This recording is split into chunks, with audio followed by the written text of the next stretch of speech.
Hi, welcome to the video. So today I'm going to talk about what I think is probably the easiest method to find target notes for chords within the pentatonic scales. Now when I say target notes, the ones we're going to talk about today are the three notes that are in the major or minor chord. And so basically, if you target one of the notes that are already in the chord, it's pretty safe that it's going to resolve to that chord because it's already in it. Now you could also target other notes, but those are kind of the primary ones. So we're going to focus on those. So all you need to know on this is A minor pentatonic, and of course you could do this in any key, it won't have to be A minor, and the major pentatonic, in this case is C major. And these will both be in the tab, which I'll show at the end, but also you can download for free on my Patreon page. The link is in the description. So basically, if you want to picture where the target notes are, if you just picture an A minor chord, you notice all the notes in that chord are in that pentatonic scale. So if I play the notes, they're in that chord, including the ones that you can't play because there's two on a string. It's just A, C, E, A, C, E, A, C, or 1 flat 3 5, 1 flat 3 5, 1 flat 3. And both those, the notes and intervals, will be in the tab also. So now, anytime you're on one of those notes, it's going to have a certain sound. If you're on the root, it'll sound one way. The fifth, the minor third. Now, once you know the sound of those and which ones you like best and how you like to use those, if it changes to a D minor chord, you could just find the notes in a D minor chord that are in this A minor scale. You would only have two of those notes though if you stay in the scale. You won't have all three, which is okay. And two is still enough to get through the chord change. But if you want all three, and you form in the same location and not have to find where they're at, all you have to do is move that exact same fingering up to D minor. Play it with no change. The notes will be in the same spot, so if I have a root here on that, the D root will be here, same location. So any lick that I play in the one position, whatever it is, in that case I ended on the minor third, and I had the same lick, same minor third in the same location. So I know the resolutions will be the same as what I'm used to on A minor when I go D minor. Now to change to E minor, it's the exact same. I just move that pentatonic scale up and start on E. And all the same notes will be in the same location. And when I say same notes, I mean the notes are in the chords. So it'll now be E, G, and B, but it's still the 1 flat 3 5. 1 flat 3 5. So it's still the same sound between them, but it corresponds to the chord that's playing in the background. Now for major chords, I just do the same thing with the major. So I can go to the C major, and if I go through those, again, you can picture your C major chord to find most of them. To find all of them, it's just C, E, G are my three notes in my major chord, and then C, E, G, C. You can picture the F shape from back here, just moved up, and there's your major notes for the major chord. So now then I can be there, and there's my G note, which is my fifth, there's my third, there's my root. Now if I want to go to F, do the exact same thing.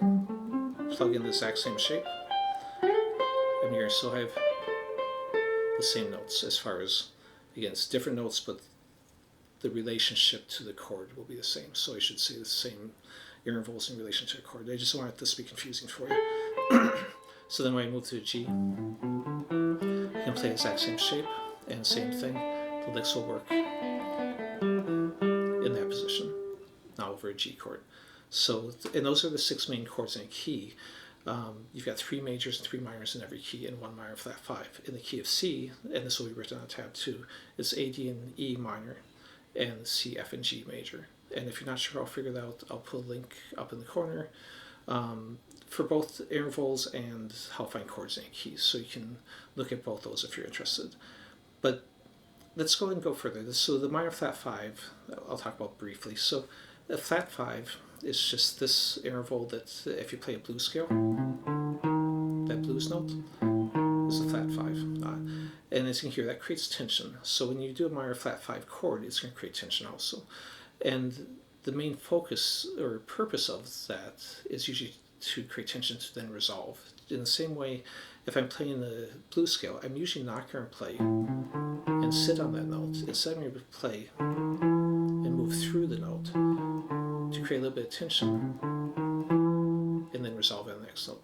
So same thing is usually done in the chord. So because of this, you really don't have to resolve into a chord, because it's usually not going to sit on it for very long. And a lot of times, and sometimes they'll even substitute a regular B minor instead of a minor flat 5. So I could just play B minor pentatonic. That does go one note out of scale, or out of key, I mean. And so far, everything we've done has been in the key of C major. Not a single note has been outside.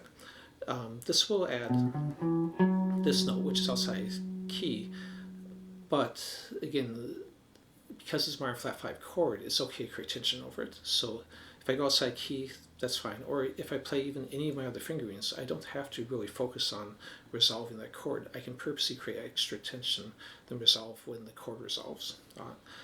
But if you play like a blues scale, that gives you your flat 5, your root, and your flat 3rd. So it gives you all the notes in the chord just with one that's outside key. Now, the reason why all these stay in the key is, if you know modes, if you don't, it's perfectly fine. If I'm doing my natural minor, my Dorian, and my Phrygian modes, the notes that are changing are the ones that are left out of your pentatonic. But when I move up and play this pentatonic in this position, I'm actually not playing the same notes as I was back here. I'm playing 4 the same, but it's got, this is A, C, D, E, G. This is D, F. So the E is replaced with the F instead, and the rest are the same, G, A, C. If I go up here to E minor, it's E, G, A, B. So the C note from the A minor is replaced with a B. So I actually have all 7 notes from the diatonic scale when I move through these three positions. Now, if you are used to playing the 5 positions, they're usually referred to as pentatonics, which is playing a standard pentatonic, your major, and then you have fingerings like this. These are all the same 5 notes, just in different positions of A minor. So that's different than what we're doing today, because when I move the same shape up, I'm changing the notes. And when I play the 5 positions, I'm not changing notes. I'm playing the notes just starting on different notes, so it's in a different shape. Now, a couple of other methods you could use that, other than this, the advantage of this method is, again, I can take any lick, whatever it is, I can move it to any of the positions and you have the same sort of sound. And I can use the same licks over any of my chords. And the same thing on the majors. But the disadvantage is you have to jump from position to position. So if you don't want to do that, the other common methods would be, which I'm not going to get into great detail as well momentarily describe, is you could move these positions. So, for example, if I wanted to play the notes from my E minor, I could play this one of the 5 in that A minor position, and then I wouldn't have to change. And then if I wanted to play D minor, I could play this one of the 5 in that position. So you could switch between 3 different fingerings and that thereby keep it all in one position. But that's a little confusing. So if you want me to do another video on that specifically, I can. But I think for today, let me show you the tab. So circle notes are the notes that are from the chord. So in the A minor, up here it's A, C, and E, and then you just repeat A, C, E, and A, C. Then the next one over, it's the C major. If you notice, the intervals are different. On the major, it's the 1, 2, 3, 5, 6. On the minor, it's 1, flat 3, 4, 5, flat 7. But they both have the 1, 3, 5 or 1, flat 3, 5, which is the notes for the major and minor chords. So down here, then I show the minor and the majors. Up here, I show all the chords that are in the key. So let's just leave it at that. I think, again, you can download this. If you like the video, please subscribe or click like or leave a comment of some sort. And I appreciate it. Thanks for watching.